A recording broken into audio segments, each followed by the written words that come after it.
और वापस दिल्ली में प्रदूषण की बात करते हैं।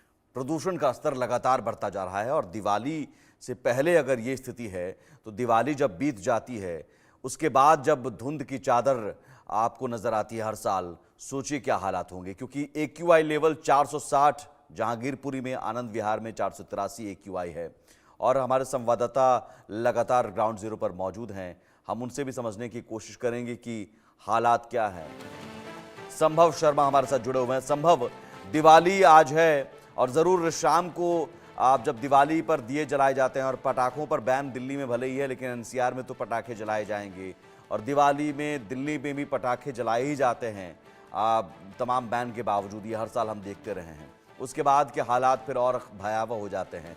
अभी हालात क्या है, आपकी जिस जगह पर मौजूद है वहां क्या कह रहा है प्रदूषण?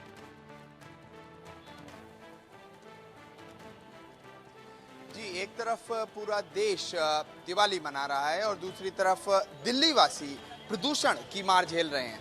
मैं इस वक्त मौजूद हूं एक पोल्यूशन के हॉटस्पॉट कहे जाने वाले एरिया आनंद विहार में।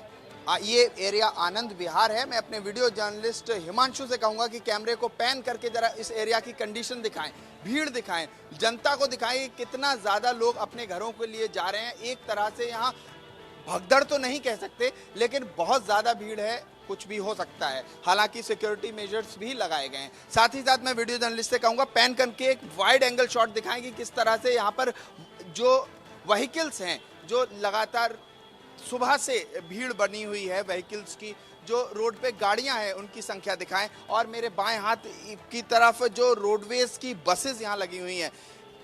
कहा जाता है CAQM commission for air quality management ने अपनी एक रिपोर्ट में सुप्रीम कोर्ट में कहा कि ये जो गाड़ियों से उठने वाला धुआं है ये एक मेजर कंट्रीब्यूटर है, सबसे बड़ा कंट्रीब्यूटर है एयर पोल्यूशन में। और वो यहाँ पर बहुत बड़े तादाद में auto rickshaws, buses, private vehicles बहुत ज्यादा हैं यहाँ आनंद विहार में। और जिस वजह से आज दिवाली वाले दिन सुबह से यहाँ का जो एयर क्वालिटी है वो हैजार्डस कंडीशन में। ये हैजार्डस एक ऑफिशियल टर्म है।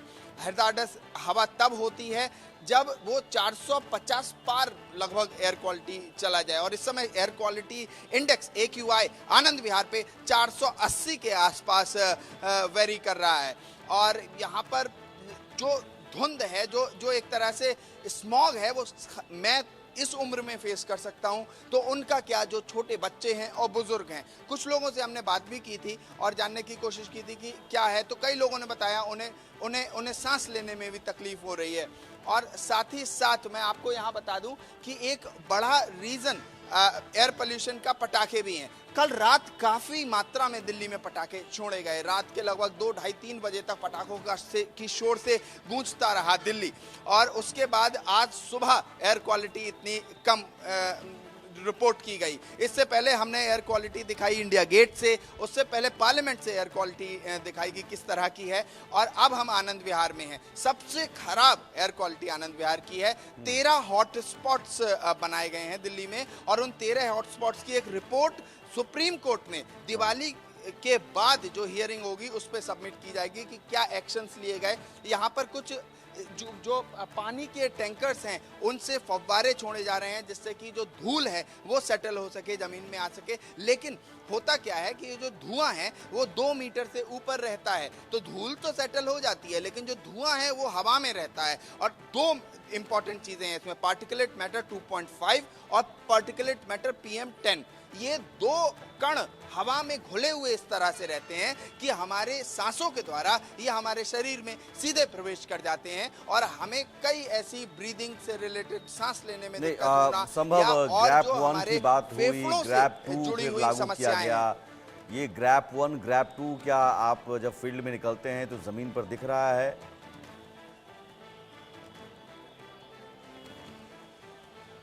जी, मेजर्स लिए जा रहे हैं। ऐसा नहीं है कि मेजर्स नहीं लिए जा रहे हैं। हम लोकल से भी बात किए, यहाँ पर जो रेडी पटरी वाले हैं उन्होंने भी बताया कि जो दिल्ली सरकार कदम उठा रही है, ऐसा नहीं है कदम नहीं उठाए जा रहे, बट स्टिल चूंकि एक तो ये पराली का सीजन है और दूसरा जो जो गाड़ियों से निकलने वाला धुआं है वो इस समय बहुत ज़्यादा है दिल्ली में, जो एक मेजर कंट्रीब्यूटर है। हालांकि आग जलाने की जहां तक बात है वो मामले बहुत कम हुए हैं। खुले में कूड़ा लगभग ना के बराबर है। सुबह से हमें कहीं पर भी खुले में कूड़ा जलते हुए नहीं देखा, और पिछले 15 दिन से हम लगभग इस स्टोरी पे रिपोर्ट कर रहे हैं, कूड़ा खुले में नहीं जल रहा है। लेकिन और जो प्रॉब्लम्स है, जैसे गाड़ियों की संख्या रोडों पर वो बहुत ज़्यादा है।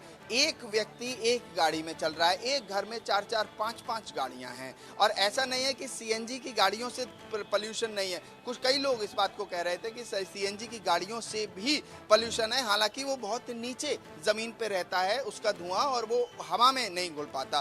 तो ये एक प्लस पॉइंट है सीएनजी गाड़ियों के साथ। बाकी पेट्रोल और डीजल तो डायरेक्ट सीधे तौर पे इस पे असर कर रहे हैं। एक बात मैं यहाँ और ऐड ऑन करना चाहूँगा कि एक पोल्यूशन पैनल की जो रिपोर्ट आई थी उसमें उन्होंने साफ कहा था कि ये जो गाड़ियों से निकलने वाला धुआं है, खासकर जो 10 या 15 साल जिनकी उम्र हो चुकी है गाड़ियों की, उनसे निकलने वाले धुएं से बहुत बड़ी तादाद में और पराली जलाने से ज्यादा तादाद में इनसे दिल्ली में प्रदूषण हो रहा है। तो इसके लिए क्या कुछ कदम उठाए हैं, ये जब कोर्ट खुलेगा दिवाली की छुट्टियों के बाद तो पता चलेगा कोर्ट में कि उन लोगों ने अपने एफिडेविट या रिपोर्ट में क्या सबमिट किया है। फिलहाल दिवाली का दिन है और प्रदूषण अपने चरम पर अब तक का। संभव पिछले साल क्या हालात थे, आपने पिछले साल भी देखा होगा, हमने पिछले साल भी यही स्थिति थी। लगभग हर साल की कहानी अब ये हो गई है। तमाम मेजर्स लिए जाते हैं, ग्रैप 1 ग्रैप 2 की बात होती है, लेकिन हर साल फिर वही हम तस्वीर देखते हैं।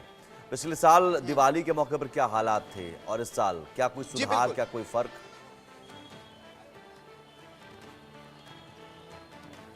देखिए, अब हम दो तरह से इसको समझने की कोशिश करते हैं। एक, कोर्ट्स बहुत सख्त हो जाती हैं दिवाली से पहले, लगभग दिवाली के समय। इस साल भी वही हुआ। सुप्रीम कोर्ट की जस्टिस AS ओका की बेंच बहुत सीरियस थी और उन्होंने कई सवाल उठाए पंजाब सरकार पे, हरियाणा सरकार पे। इवन जो एनवायरनमेंट प्रोटेक्शन एक्ट है उसको टूथलेस टाइगर कहा, मतलब दंतहीन एक तरह से, उसमें कोई असर नहीं है, उससे कोई दिक्कत, मतलब उससे कोई ज़मीन पे चेंज नहीं आ रहा है। और साथ ही साथ जवाब मांगे, ये काम हो गया जुडिशरी का।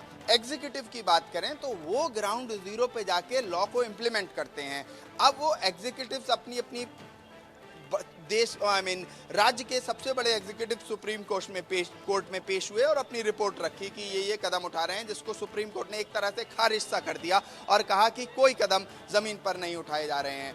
उसके बावजूद ये उम्मीद जताई जा रही थी कि सरकारें कुछ कदम उठाएंगी। हालांकि स्टबल बर्निंग, पराली की जो घटनाएं हैं पिछले साल से कम हुई हैं, ये ऑफिशियल भी है और देखा भी जा सकता है, महसूस भी किया जा सकता है कि ग्राउंड पे पराली कम हुई है। लेकिन बाकी बात करें, जैसे कि ट्रैफिक मैनेजमेंट हो गया इस समय, या जो गाड़ियां हो गई इस समय, वो उसकी कंडीशन लगभग आनंद विहार, पिछले साल भी मैंने ऐसी तरह से रिपोर्ट किया था, वैसी ही बनी हुई है। आज दिवाली का दिन है, आप सीधे तस्वीरें यहाँ आनंद विहार से देख सकते हैं, दर्शक यहाँ से देख सकते हैं कि किस तरीके से यहाँ की सिचुएशन है। गाड़ियां निकल भी रही हैं और धुंध पूरे एरिया में एक तरह से धुंध छाई हुई है। अब वो पराली की हो सकती है धुंध या वो ये गाड़ियों से निकलने वाला धुआं है, ये कहना कठिन होगा। ये तो तभी क्लियर होगा जब इससे जुड़ी हुई एजेंसियां अपनी रिपोर्ट सुप्रीम कोर्ट को सीधे पेश करेंगी दिवाली की छुट्टियों के बाद। संभव, लेकिन आनंद विहार सबसे ज्यादा आपने कहा हॉटस्पॉट, और आनंद विहार में तो 483 AQI सबसे ज्यादा AQI रहता है। यहाँ पर एक बड़ी वजह जो रोडवेज़ की बसें होती हैं जो हरियाणा से या दूसरे राज्यों से आती हैं, वो डीजल से चलती हैं और यहाँ पर आती हैं, फिर जाहिर है वो जो धुआं निकलता है वो फिर दिल्ली में भी प्रवेश करता है। क्या उसे लेकर कोई बात हो रही है राज्यों के बीच? क्योंकि यहाँ राज्यों के बीच समन्वय को लेकर बहुत कमी देखी गई, आरोप प्रत्यारोप का दौर शुरू हो जाता है। देखिए, इसके लिए अगेन हम जो सुप्रीम कोर्ट की हियरिंग थी, मैंने अटेंड की थी, उस हियरिंग में सुप्रीम कोर्ट ने साफ कहा था कि हम इसे एक पॉलिटिकल इशू नहीं बनने देंगे। आपस में आप राज्यों की क्या समस्याएं हैं, आप आपस में निपटिए। लेकिन जो बात आप कह रहे हैं रोडवेज की बसेस, अब ये इंटर स्टेट है, इंट्रा स्टेट भी स्टेट मेरे साथ पे है और है, मतलब दिल्ली, उत्तराखंड वाली बस दिल्ली से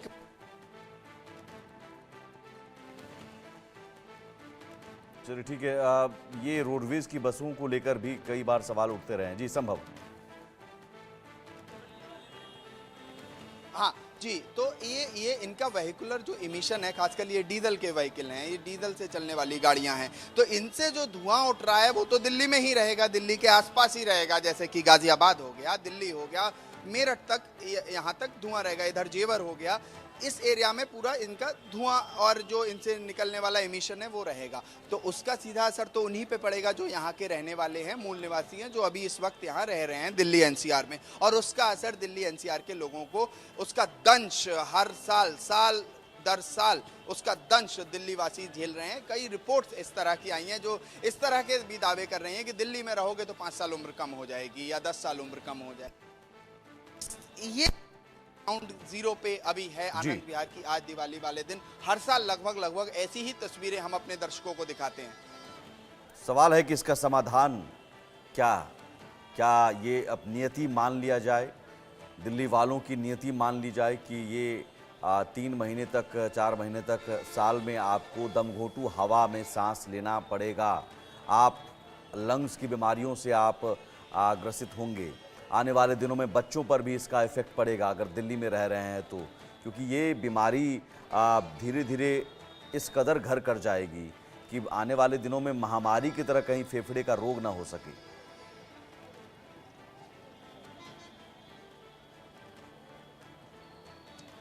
जी बिल्कुल, रेस्पिरेटरी जो डिसीजेज हैं वो बढ़ रहे हैं। कई डॉक्टर्स से भी हम लगातार कनेक्ट करते रहते हैं, अपने दर्शकों को बताते रहते हैं कि इसका उनकी हेल्थ पे क्या। कई लोग डॉक्टर को नहीं करा रहे हैं, लेकिन वो अपना अनुभव बता रहे हैं पिछले 4-5 सालों का। खास जो वो ऑन कैमरा तो बोलने से झिझक रहे थे, लेकिन ऑफ कैमरा खूब खुल के बोल रहे हैं कि उन्हें समस्या हो रही है, हर साल उन्हें समस्या हो रही है, उन्हें सांस लेने में दिक्कत होती है। सवाल है कि हुक्मरान क्या करते हैं, हुक्मरान क्या सिर्फ आरोप प्रत्यारोप करते हैं, सुप्रीम कोर्ट की फटकार सुन लेते हैं, उसके बाद फिर नियम कायदे कागजों पर लागू हो जाते हैं। इसका ठोस समाधान क्या है और कब निकलेगा? ये दिल्ली में क्या रहना अब गुनाह है क्या कि दिल्ली में अगर आप रहते हैं तो आपको दमघोंटू हवा में सांस लेना ही पड़ेगा? ये सवाल बना हुआ है। उन सवालों का जवाब देना होगा जो जनप्रतिनिधि हैं, जो सरकार में चुने हुए नुमाइंदे हैं। बहुत शुक्रिया संभव तमाम जानकारी के लिए।